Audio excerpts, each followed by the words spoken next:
האמת שאתה מיזם בר מצווה השני שלי. כן, שוחחתי עם ילדת בת מצווה מסעד, שגם עשתה כזה, נפגשה דווקא עם נשים, בקטע של הבת מצווה, וככה שאלה אותי שאלות, עשינו גם סרטון, אז זו פעם שנייה שלי. פעם ראשונה עם ילד בר מצווה. יאללה, דבר. רוצה לספר לי על עצמך קצת? יאיר. נולדת בסיוון. בסורוקה? בירושלים, שם. בירושלים? גם אני נולדתי בירושלים. כבר משהו משותף. יש לי 5, 2 פה ו3 פה. לומד בשפע. כמה זמן אתם גרים בירוחם? למה נולדת בירושלים? כי גרתם בירושלים? לא. לא? שבת. החלטת ללדת בשבת ו... זה היה מוצאי שבועות. היינו בשבועות בירושלים, ואז מוצאי שבועות, הילד בקע. יש לי ילדה שנולדה בד' סיוון, הבכורה שלי. זה היה שבת מחוברת לא מחוברת ממש, זה היה שבת, ואז שבועות היה יום ראשון בערב. היינו אמורים להיות יום ראשון אצל החיים שלי, וילדתי יומיים לפני הזמן, או 3, כאילו משהו כזה, בקטנה, כאילו. וזאת הייתה שבת. וילדתי. ואז לא היו לי טלפונים ולא כלום. מוצאי שבת הלכתי לאיזה טלפון ציבורי שם, התקשרתי להורים שלי. אמרתי להם שאני מצטערת שאני לא אבוא לשם לשם. והם אמרו, מה? אמרתי להם, ספחות, זה היה נכדה ראשונה. נורא מרגש. כן. זהו? מה, באיזה שאלה של שפרה, במה אתה רוצה לפתוח? שהיא תפתח. מה, נגיד איפה היית כתובה? איפה הייתי דיברתי? ישר צוללים. זה שמה עולה מהתפקיד שלה, מה היא עושה, לא? יאללה.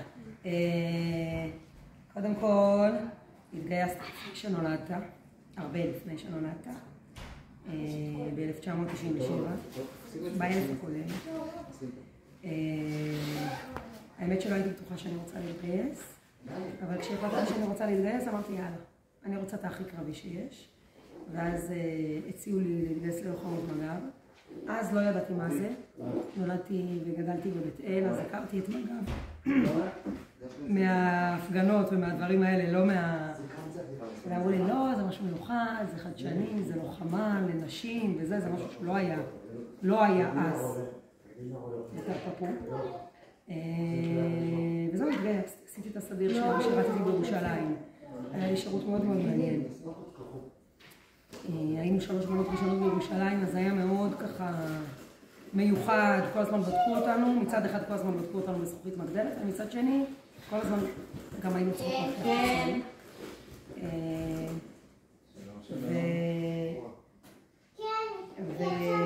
ובשנת 2000 חתנתי. חודש אחרי שהתחתנתי נכנסתי להיריון, עם בחורה, שהיום במילואים, בגוש עציון. אבל המשכתי. וכשהייתי ככה באמצע ההיריון, אז בול באמצע, שבוע 20. אז התקנתי שאני בהיריון, רצו להוריד אותי מהשטח. הצלחתי למשוך עוד חודשיים, ואז הייתי אחראית על כל המטבחים שלנו בירושלים. ובעצם שירתתי עד הלידה במג"ב בירושלים. אחרי זה החלטנו שאנחנו רוצים להקים יישוב בנגב, אז הקמנו את מרחבם. כן, חירות הייתה בת 4 חודשים. למה? זה יפה. היא כל כך יפה ומתלבשת כל כך יפה. בעיניי זה מהמם. את נראית כאילו את בדרך לעלות על איזה אופנוע. זה מוקלט, כן, זה מוקלט. מה? אני בדרך, מה? לעלות על אופנוע. מה אופנוע? מה יש? קיבלת את זה? כן, מה זה? נכנס אור כזה. אבל את יפה, לא משנה מה את לובשת. בקיצור, הקמנו את מרחבם. גוטליב, היו איתכם בזה? מי? גוטליב, ורד ודניאל, זה הזה? כן. אני עשיתי את השירות לאומי, היינו כאילו מאוד מאוד קרובות. את ורד? כן. אני מתה על הזוג הזה. זה ילד שחותי כבר מצווה בסביבה. ואיך קוראים לה? אלעד, מה לך עלו? זאת יובל. יובל? כן, באנו לפה, הביאו... אבל היה לכם... במדינה שאמרו לכם את זה דבר ספציפי. אני אסביר. רצינו להקים יישוב. אני רציתי בצפון השומרון או בגליל, רצינו מקום ירוק כזה יפה. עמיתי רצה בנגב. והאמנתי לו ש... בדיוק. איך תדאגי שיכולו לי קפה? אתם ככה מים רוצים בשביל אמא, חברים שרוצים לאכול? אתם רוצים לשתות ולאכול? עוגה? עוגה כן. מה שווים? מים. מים. שפרה, אנחנו בזמן זה, שאול. 10 דקות. כן. רצינו להקים יישוב, אני רציתי בירוק, עמיתי רצה בצהוב, ויתרתי לו. באנו לשמוליק ריף, ראש המועצה, זיכרונו לברכה דאז, ואמרנו אנחנו רוצים להקים יישוב. וככה עברנו בין כמה אופציות, בהתחלה חשבנו להקים חוות בודדים, ואז אחר כך שהחלטנו, זה היה עוד לפני שהתחתנו, אז אחר כך שהחלטנו להתחתן, אז אמרנו לו אנחנו רוצים יישוב, שיהיה לילדים חברה, אז חשבנו על באר מילכה, הוא הציע לנו את האופציה של באר מילכה. מים באמת? לא קפה? רגע. כן, מים באמת. תודה רבה. רוצה שוקו אחי? פשוט קפה. יכול? מים? מרק? ואז התחלנו ככה להקים את באר מילכה, עשינו גרעין כזה מעורב של דתיים וחילונים. אני לא רוצה, אתה רוצה? יאיר רוצה. הנה.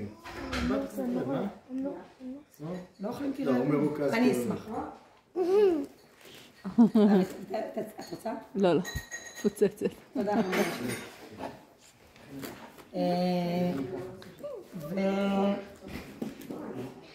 ואז הסתבכנו ככה קצת עם ההקמה, ואז החלטנו שאנחנו הולכים להקים יישוב דתי, ובמדינה יש כאילו נקודות שמחליטים עליהן, שקובעים, פה יוקם יישוב. הוא אמר לנו, יש פה נקודה שהחליטו על משהו שם יוקם יישוב, אז אנחנו נראים כזה. הגבעה פה הייתה נראית כמו הגבעות שמסביב. וחיכינו... טיול, התחלתי להסתובב כאילו מדבר. לא, פשוט הסתובבנו כי ידענו שזה המקום. ואז, שזה המקום שהוחלט על ידי המדינה. ושמחנו, כי זה מקום יחסית יפה מבחינת נוף. ואז ביום שישי אחד, כל הזמן חיכינו לעלות לקרקע. ואז יום שישי אחד התקשרו אלינו יום חמישי בערב, אמרו לנו, זהו, הולכים לפרוץ את הדרך ליישוב ולשים פה 6 קרוונים, ושאלו אותנו אם יש לנו אפשרות להגיע, אמרנו למה. גרנו אז במגדל עוז, עם תינוקת קטנה. למי זה? לעשות? מעולה, בואי. ונוני, את מפריעה להם רק לצלם. ואז ביום שישי הגענו לפה עם ככה כמה שיותר דברים שיכולנו לדחוף באוטו. בתוך קרוון היה לנו גנרטור, עוקב מים, שירותים אחד לכל 6 משפחות. בעצם היינו 5 ואחד הפכנו אותו לבית כנסת. ואז התחלנו בעצם בהקמה של היישוב. כמה זה היה 5? תינוקת אחת, בת 4 חודשים. זהו, היה מגניב, כמו שאתה יושב מעניין, מאתגר. ולינה חושבת שאני התינוקת שלה שאני כבר בת 6. היא התינוקת שלי הכי קטנה. בגלל זה אני חושבת שהיא התינוקת. אתה איזה מספר אתה בבית? גם ככה. אז אתה התינוק שלנו, לא לעזור כלום. לנצח. תפקיד משמעותי, יש לך. סכונים. זהו, ואז היינו פה איזה 4 חודשים בערך, ולא אמרו לי שאין לי תפקיד בשביל. ואם אני רוצה לחזור להיות קצינה בירושלים, אני מוזמנת. אבל זה היה קצת בעייתי, המרחק. ואז אמרו לי, יאללה, כשחירות הייתה בת 8 חודשים, אמרו לי, יש לנו תפקיד בשבילך פה ברמת הנגב. ואז חזרתי לשירות בעצם, כבר כשחשבתי שזהו, שאני הולכת ללמוד רפואה או משהו מעניין אחר. ואז הייתי פה באותו תפקיד סביב 20 שנה. התפקיד כל פעם השתנה וזה, אבל בעצם התפקיד הוא היה די דומה. כל מה שקשור, אתם מכירים פה את האזור, אז כל מה שקשור בעבריינות כביש, ובדואים, וגבול מצרים, וכל מיני עבירות שהיו פה בגזרה, אז אנחנו בעצם טיפלנו בדברים שקשורים במגזר הכפרי. מבחינת משמר הגבול, עבדתי המון עם מתנדבים ועם שותפויות ועם כל מיני כאלה. ב-2022 החלפתי את המפקד שלי, קיבלתי דרגה והחלפתי את המפקד שלי. ובסוף 22 בא אליי המפקד שלי מעליי, ואמר לי שהוא רוצה שאני אקים יחידה. אמרתי לו שאני לא רוצה. נורא נחמד לי בתפקיד שאני נמצאת בו, ועדיין יש לי עוד מלא דברים לעשות. הוא אמר לי שהוא לא שואל אותי. סיימת? לא. הוא אמר לי שהוא לא שואל אותי, ואז בעצם ב-2023 הקמתי יחידה חדשה בעיר באר שבע, שהתפקיד שלה זה ביטחון שוטף, סיור רגלי וביטחון שוטף בעיר של מג"ב. לא היה לנו בהתחלה איפה להיות, ישנו בעיר הבה"דים, היינו נוסעים כל יום לבאר שבע, היה מעניין. היום אנחנו ישנים בבית יציב. בעצם, כמו שאמרתי קודם, התפקיד הוא ביטחון שוטף בעיר באר שבע. זאת אומרת שבאירוע של חדירת מחבלים מעזה, או ירי תלול מסלול, לא, תעשייה בכביסה, או ירי תלול מסלול, אין לנו איזשהו תפקיד ספציפי. כשהייתי בתפקיד הקודם, כן היה. בתפקיד הקודם הייתי אחראית על גזרת נגב. אז כשהיה לנו איזשהו, לא קוד, איזושהי פקודה שהתאמנו עליה, סתם דוגמה, במידה ועכשיו יש חדירת מחבלים מעזה, מה אנחנו עושים? במידה ועכשיו יש ירי טילים, מה אנחנו עושים? כל מיני דברים שכיחידות נערכנו אליהם. אז היה לנו פקודה של שילוב של חדירת מחבלים וירי טילים, שבפקודה הזאת, בתפקיד הקודם שלי, היינו צריכים לעשות ציורי ציר ומחסומים וכל מיני דברים כאלה. ובשבת, שמחת תורה, ב-7 בבוקר, הופעלה הפקודה הזאת. אוקיי? של שילוב של ירי תלול מסלול עם ירי טילים. תלול מסלול זה ירי של טיל שהוא לא טיל בליסטי או ירי של נשק קל, אלא ירי של טיל. בסדר? אז אנחנו בעצם היינו, מבחינת היחידה לא היה לי תפקיד. הקפצתי את הסגל שלי, תוך כדי זה שהקפצתי את הסגל שלי, התקשרה אליי מפקדת צוות אצלי ביחידה, שהיא תושבת אופקים, והיא התקשרה אליי ממש בהיסטריה, בצרחות, שהבן זוג שלה נפגע מירי. שמעו ירי, הוא יצא החוצה עם האקדח שלו, והוא גם שוטר, והוא נפגע מירי, רץ חזרה הביתה, דידה, חזרה הביתה, קיבל כדור ברגל, והיא אמרה לי, אנחנו לא יכולים לפנות אותו, ואני לא יודעת מה לעשות. אמרתי לה, תצלמי לי את הפציעה שלו, אני אסביר לך מה לעשות. כי עשיתי לפני כמה שנים קורס נהגי אמבולנס, אז אני מחזיקה מעצמי שאני מבינה ברפואה. ראיתי שהפציעה היא המון דם, אבל הפציעה היא לא עמוקה מדי, לא לחץ היסטרי. אמרתי לה, תחבשי טוב טוב טוב כדי לעצור את הדם, וברגע שיהיה אפשרות לחלץ אותך, נעזור לך לחילוץ. אז הבנתי שיש ירי באופקים, שזה משהו שהוא חריג, נכון? ירי מעזה, גם אם יהיה עכשיו חדירה של מחבלים, זה יהיה אולי יתפסו איזה מישהו על הציר, או ייכנסו לאיזה יישוב. להגיע לאופקים זה חריג. ואני מהירה עם בעלי, את אמיתי, אני אומרת לו, אני קופצת, יש איזשהו אירוע חריג, שבת שלום, ואני יוצאת לדרך עם הרכב שלי שנמצא פה הקיץ. אני נוסעת לבאר שבע, מעדכנת כמובן את הקמב"ץ של המרחב שאנחנו בדרך, שאני לא מחפיצה את כלל היחידה, כי כולם זה סדירים שגרים פה בכל האזור, בעוטף וכולי, ואין לי דרך שהם יבואו. זה לא יחידה שיש לה עכשיו כמויות של רכבים, והם יכולים עכשיו לצאת ולאסוף את כולם, אלא הם יתחילו לבוא לי עם רכבים פרטיים, וזה אירוע. אמרתי לו, אנחנו מגיעים כרגע רק הסגל. אבל מה הבעיה שהם יבואו רכבים פרטיים? זה חיילים בסדיר, זה קצת מורכב, בדיעבד, זה טוב שלא עשיתי את זה, כי הם היו נתקלים במחבלים בדרך. אבל בכל מקרה לא ידעתי בדיוק מה האירוע. הבנתי שיש אירוע יחסית חריג, אבל לא הבנתי מה גודל האירוע. הגענו לבאר שבע, כן? כן. הגעתי לבאר שבע, וואו, הקדמת בדקה, בואי. אנחנו בסוף. אני אקח אורי יכין לך, אורי תכין לה תה. This is my teacher. נזדרז ונאמר.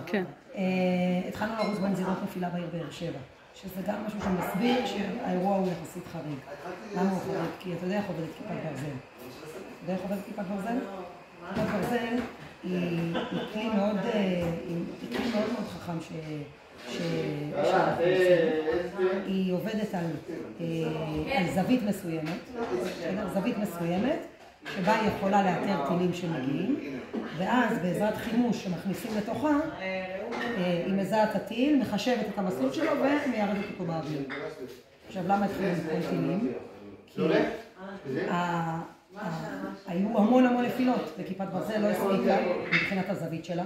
יש כמה כיפות ברזל, אבל הם לא הספיקו מבחינת הזווית, וגם מבחינת המהירות של החימוש. זה גם משהו שהבהיר לי שיש פה אירוע שהוא עוד הבנה שהאירוע הוא יותר חריג מאירוע רגיל. כי המון טילים מתחילים ליפול, זאת אומרת שכיפת ברזל לא מחזיקה מעמד, וזה אומר שיש המון הנפילות, ההפעלה של הטילים מעזה היא מאוד מאוד מסיבית, בסדר? היא מאוד רצינית. הם מעיפים המון טילים, ובקצב גם מאוד מאוד גדול. ואז אנחנו לא מספיקים להתחמש ולהתמגן נגדם. מתחילות להיות זירות נפילה. טיל נופל, זירת נפילה, פצועים, יכול להיות שריפות, צריך להזמין חבלן, זה אירוע שצריך לטפל בו. ואז אנחנו מתחילים לרוץ בין זירות נפילה בעיר באר שבע, ואז קצין שהוא חבר שלי מדווח שהוא צריך חילוץ. שהוא נפצע מירי והוא צריך חילוץ. אני מבקשת ממנו שישלח לי מיקום. אמיתי תנמיכו טיפה כדי שנוכל... תתחיל להנמיך את יעלה, מה שאת רוצה. יש לה, הבלדין שלה זה לא פה. I'm sorry if you can talk a little bit... חמודה זה מוקלט. I know. learn English. בקיצור, למה אין לי קפה? לא ביקש. ביי נבלות. רגע, מה זה כל הבלגן הזה? זה תפק. שבוע טוב. שבוע טוב, אורית, תהנה. וזה שיהיה להם קפה משהו. הדס, תכין את זה לחבר'ה. בקיצור, אני מקבלת דיווח ממפקד שהוא מקביל אליי. שנינו הקמנו יחידות במקביל. הוא יחידת התקיפה הכפרית, ואני הקמתי את יחידת הסיירות בבאר שבע. הוא מדווח שהוא נפצע מירי. אני אומרת לו, שלח לי מיקום בזמן אמת. אני מאוד אוהבת לעבוד בוואטסאפ עם מיקום בזמן אמת.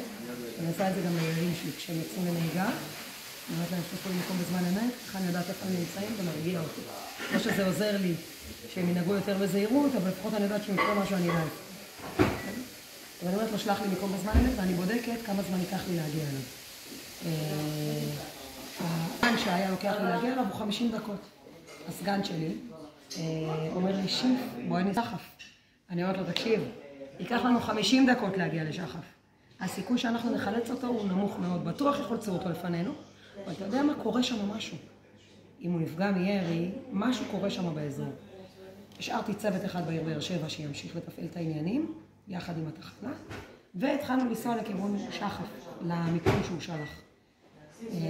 באזור מסלול, אנחנו מזהים איזה מישהו שהוא מוטל שם על הכביש ההיקפי של המושב, ואנחנו רוצים להיכנס לעזור לו. אני באה לכניסה למושב, החבר'ה שם אומרים לנו, אין מה לעזור לו, הוא כבר הרוג, אין מה לעזור לו, זה ידוע. עוד בסימון שנופל, שאתה אומר, לא עוזרים למישהו שנהרג, אפילו לא מכסים אותו, זה אומר שיש פה איזשהו אירוע עוד יותר חריג ממה שאנחנו חושבים. אנחנו כל הזמן שומעים אזעקות, צבע אדום, כל הזמן שומעים טילים שנופלים, עדיין אבל לא פוגשים את כל הזוועות שקורות שם. כמה אני יכולה לתאר זוועות? פחות. אנחנו מגיעים למושב פטיש, זה מושב אחרי מסלול, איפה שקבעתי עם הצוותים כדי שניסה לחלץ את שחף. שם מדווחים לנו על מחבלים במושב. אנחנו יוצאים לסריקה במושב, ברוך הסמבץ שלי עם האקדח ככה בחוץ נוהג, ואני עם ה-M16 בחוץ. ואנחנו עושים... ראיתי בכתבה ש... רואים את זה בסרטון? תכף אני אספר לך על הסרטונים. ואנחנו נכנסים בעצם ומתחילים לסרוק את השטח שקט, לא מזהים מחבלים, לא כלום, חוזרים חזרה.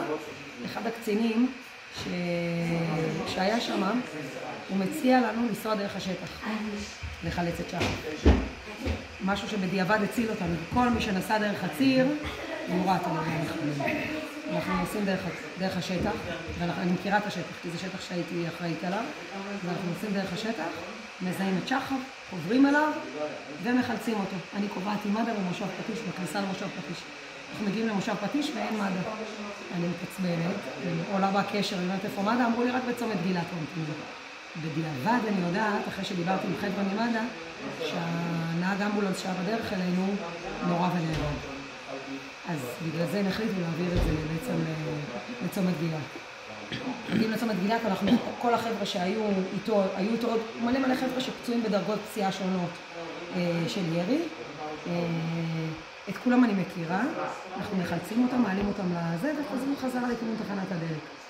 בתחנת הדלק אני רואה מלא אזרחים, שזה מוזר.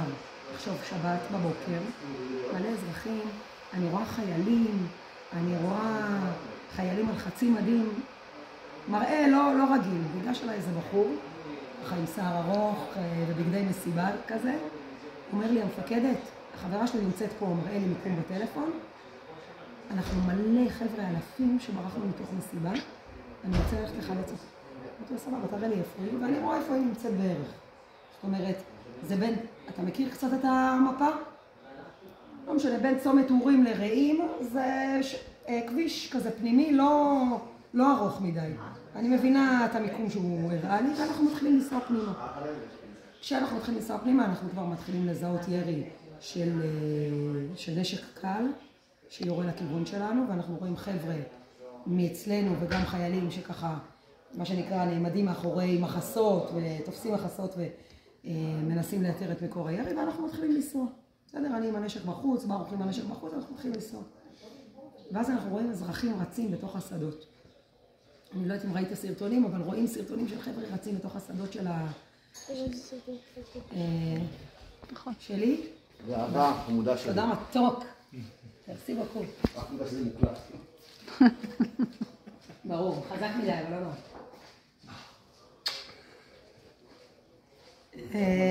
פשוט יש בינינו אהבה כזאת גדולה. או שיש בין ההורים שלך. בקיצור, ואז אנחנו בעצם מתחילים סאגה כזאת של חילוצים, כי מלא אזרחים רצים אלינו לרכב, אנחנו מעמיסים אותם ונוסעים לתחנת דלק, ואנחנו מבינים שיש עוד. ואז אנחנו נוסעים, חוזרים ככה, הלוך חזור, שעות. כשבשלב מסוים יש לנו מין מערכת כזאת במשטרה, יש את המערכת הזאת גם בצבא, שאפשר על מחשב לראות את כל הכוחות משטרה שנמצאים באותו מקום. והקצין טכנולוגיות פתח את המערכת הזאת והוא אומר לי, אני רואה אותך במערכת, נוסעת חוזרת, אחיין שלי שלח לי מיקום. יום טוב חיים. האחיין שלי שלח לי מיקום, ואני יכול לשלוח לך? אמרתי לו, שלח. הוא אומר לי, את קרובה אליו. שולח לי מיקום של האחיין, כאילו העברה של המיקום של האחיין, והודעה, אנחנו 20 חבר'ה מתחבאים מתחת לבר. חייבים חילוץ, יש פה מלא ירי. אני אומרת לו, סבבה, אני אסע לשם. שזה המסיבה, זה האזור זה המסיבה. הקטע הוא שעד שהגעתי אליו, למיקום שלו לקח המון זמן, כי כל פעם אנחנו נוסעים לכיוון המסיבה, אזרחים רצים אלינו, אנחנו מעמיסים אותם, חוזרים. נוסעים, חוזרים. אני גם מקבלת מיקומים מכל מיני אנשים שאני לא מכירה. אתה יודע איך זה במדינה שלנו, אחד מספר לשני. מספרים כנראה שאני שמה, מעבירים את הטלפון שלי, היא נמצאת שמה, תבקשו ממנה עזרה. ואז אני מקבלת מיקומים מהאנשים. שאחד אומר לי אחותי, אחד אומר לי דודה שלי, אחד אומר לי אחיין שלי. כל אחד מספר לי אח שלי כזה, ואני מקבלת מיקומים של אנשים. ואני עוברת ממיקום למיקום. יש כאלה שאומרים שאני שם כאילו? לא קיבלתי מיקום של אני בואי תצילי אותי, קיבלתי רק מאנשים שהעבירו לאנשים. ואני עוברת ממקום למקום, ובשלב מסוים גם מגיעה למסיבה. שם בבר שאני מגיעה אליו, כולם כבר הרוגים, אין את מי להציל. יש מקומות שאני מגיעה אליהם ואני רואה אנשים חיים שמתחבאים בתוך שיח, או אנשים, יש שם חממות חקלאיות כאלה. אנחנו מגיעים לאיזה נקודה ששולחים לנו ויש שם 15 חבר'ה, כולם בחיים, אף אחד לא בלחץ, אבל... ואז אני קוראת גם לסגן שלי שהיה עם רכב יותר גדול, ואנחנו מעמיסים גם על הרכב שלו, גם על הרכב שלי, ויוצאים החוצה, אנחנו מאתרים שם אוטובוס של בה"ד 1, של חבר'ה של צוערים של בה"ד 1 שבאו לעזור גם כן, להילחם, האוטובוס כבר ריק, הוא הוריד את הלוחמים שילחמו, והתחיל לחזור חזרה, אבל הוא עדיין עוזר, הנהג אוטובוס. ואנחנו מעמיסים אצל הנהג אוטובוס את הניצולים, וגם מחבלים שתפסנו, תפסנו גם מחבלים שהתחבאו מתחת לאיזה שיח, שהם היו בלי מדים, הרימו ידיים, ואני מבינה שאולי הם זרקו את הנשק שלהם, ובטוח שהם הורידו את המדים, אבל הם כרגע לא מהווים סכנה. אנחנו מזכים אותם, בודקים שאין עליהם שום נשק, עוזקים אותם, והם שולחים אותם לחקירה בתחנת המשטרה. גם באוטובוס בטח הרביצו להם. לא, אנחנו שמים יחד איתם צוערים של בה"ד 1 שישמרו עליהם, שיפרידו בין הניצולים לבין המחבלים.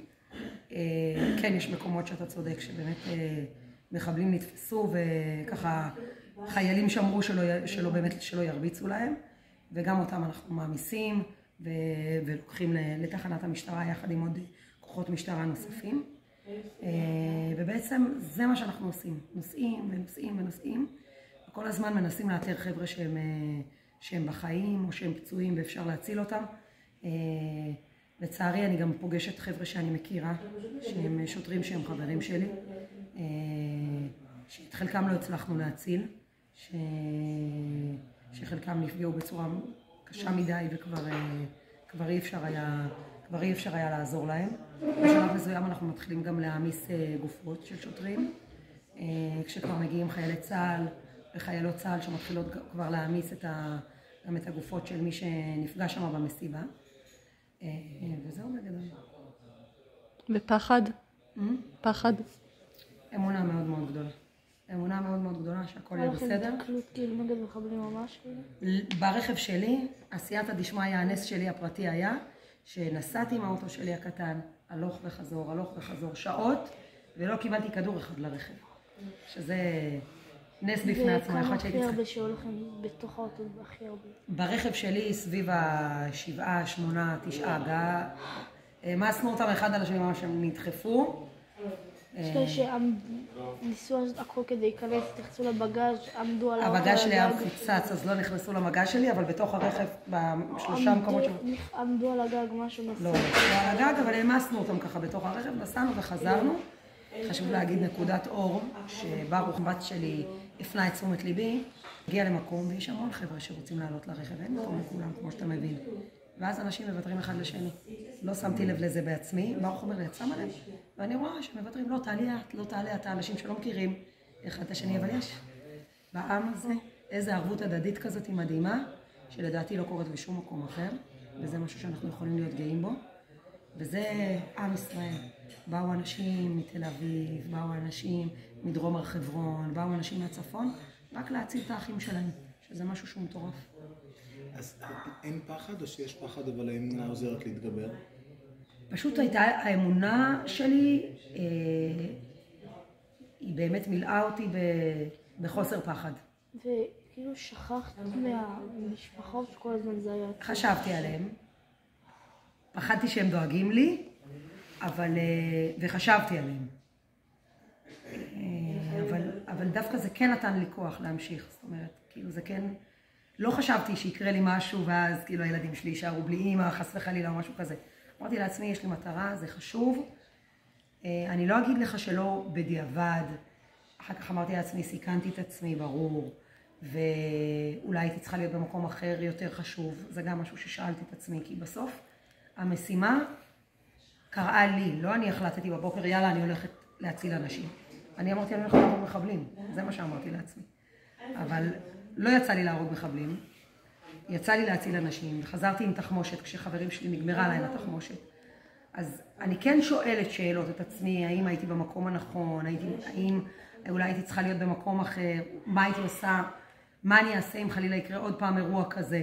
כל מיני דברים כאלה שהם כן דברים שאני מנסה כביכול ללמוד לקח של איך להיות טובה יותר בפעם הבאה. ושאת אומרת אמונה שכאילו שזה מה שצריך לעשות, או אמונה שזה מה שצריך לעשות, ושהכל יהיה בסדר. כאילו זה שני הדברים. שיציל אותי לגמרי. שאלה שאני שואל כל אחד, מה זה גבורה בעינייך? זו שאלה מעולה. גבורה בעיניי זה מלשון להתגבר. אם עכשיו אתה פוחד ממשהו, ולכן הדרך אגב אני לא חושבת שאני גבורה. אם אתה עכשיו פוחד ממשהו, ואתה מתגבר עליו והולך לעשות אותו כי אתה חושב שהוא חשוב, זאת גבורה בעיניי. גבורה בעיניי, זה אם יש משהו שהוא חשוב בעיניך לעשייה ולא בא לך לעשות אותו, אתה עושה אותו בכל זאת. אם עכשיו לא בא לך לעזוב את החברים שלך, ואתה מבין שההורים שלך הולכים לעשות משימה חשובה, אז אתה נרתם ואתה הולך יחד איתם, למרות שזה משהו שלא בא לך לעשות אותו. גבורה בעיניי זה להתגבר על משהו.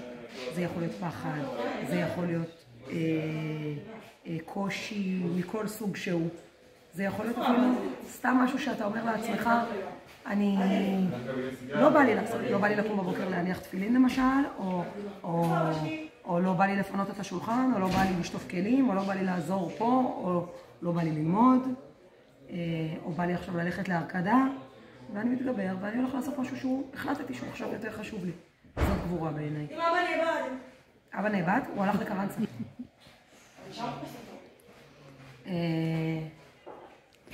ויש לך תמיד את השאלה של יכלתי להציל עוד או דברים כאלה, או אם לא הייתי בבאר שבע וישר הייתי הולכת להפסיד. חד משמעית. אם הייתי מבינה, או הייתי ישר נוסעת למקום אחר, אני כל הזמן חושבת על זה שיש אנשים ששלחו לי מיקומים, ששלחו מיקומים למשפחות שלהם, והם היו בחיים כשהם שלחו את המיקום הזה. ואני, לקח לי זמן להגיע אליהם, ואז כשהגעתי אליהם חלקם כבר לא היו בין החיים, אז זה משהו שכן גורם לי לאיזשהו צער או תסכול, או... למרות שזה דעת שבכל זאת, כאילו, אולי לא הצלת אחד הזה, אבל כן. הנה אני אראה לך. לפני שבוע וחצי שלח לי בחור הודעה.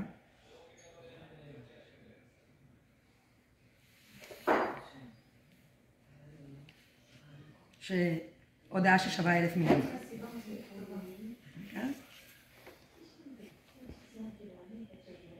שפחה שהשם ישמור אותך, תראי אם לא היית מוציאה אותי מאותה שירותים לא הייתי מתחתן להם, והוצאת אותי ואין התחתנתם, השם ישמור אותך מכל רע, אמן ואמן. כפרה עליכם. זיו ריאה. איזה מרגש. כן. הוא היה במסיבה, חזר בתשובה כמו שאתם רואים, היה במסיבה עם עוד 2 בנות, הם התחבאו בתוך התא שירותים, בתוך התא של השירותים הכימיים. עכשיו המחבלים ירו על התאי שירותים, ריססו אותם, והם התכופפו נמוך, כאילו יש פה את האסלה, 3 חבר'ה, יש לי סרטונים של זה, אני אראה לך. אמרתי לך שאין לי סרטונים בכלל, אז יש לי 3 סרטונים שהם צילמו. אני לא צילמתי כלום כי זה הפרעה של דוסים. כאילו לא חשבתי שזה הגיוני עכשיו לצלם עם הפלאפון. אפשר בלי שם אולי משהו ש... לא, אתה לא... זה לא משהו שהוא מזעזע, כאילו, זה מזעזע. רואה, מתחבאים בתוך התא שירותים, זה הבחור שהתחבא. שומעים את היריות והם מתחבאים בתוך התא שירותים. 3, לא רואים פה משהו מזעזע. אתם רואים את המחבלים עוברים הלוך חזור, והם שעות בתוך התא. שומעים אותם צועקים, רואים אותם עוברים הלוך חזור. לא, זה לא, אל תדאג, אתה לא רואה פה שום דבר מזה.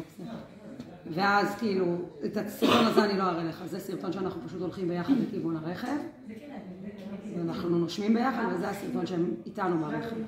הסרטון הזה בטח ראית. זה ברוך הסמבץ שלי, הוא עם האקדח בחוץ, אני פה יושבת, והם 3 החבר'ה.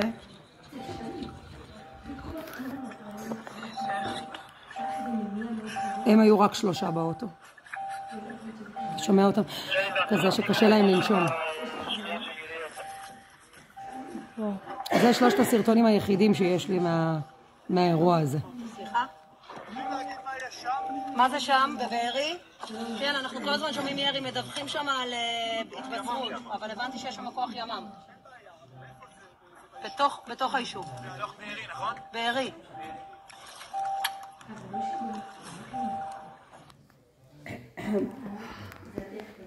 קיצר, אירוע פסיכי שעם ישראל חטף דקירה רצינית בלב. גם התסכול וגם הכעס וגם העצב של כל ההרוגים זה משהו שהוא ילווה אותנו לכל החיים שלנו, ולאורך כל ההיסטוריה זה ילווה אותנו. זה שואה שעבר. אבל אני חושבת שדווקא הרוח היא זאת שתציל אותנו, וזה שאנחנו נזכור, וזה בזכות העם הזה, זה רק בזכות העם הזה, וכמובן בזכות אלוהים, שאנחנו ניצלנו, ואנחנו נציל את המדינה הזאת.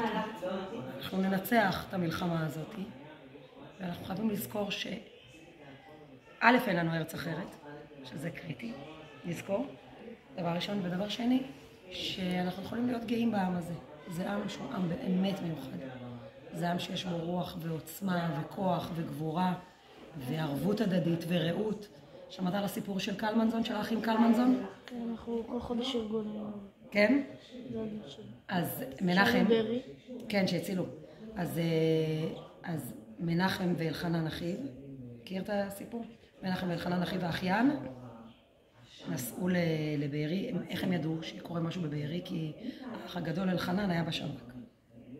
מותר להגיד את זה כי הוא נהרג לצערנו בסוף של האירוע הזה, אבל הם נסעו והצילו והצילו והצילו והצילו, ובסוף באמת אלחנן נהרג.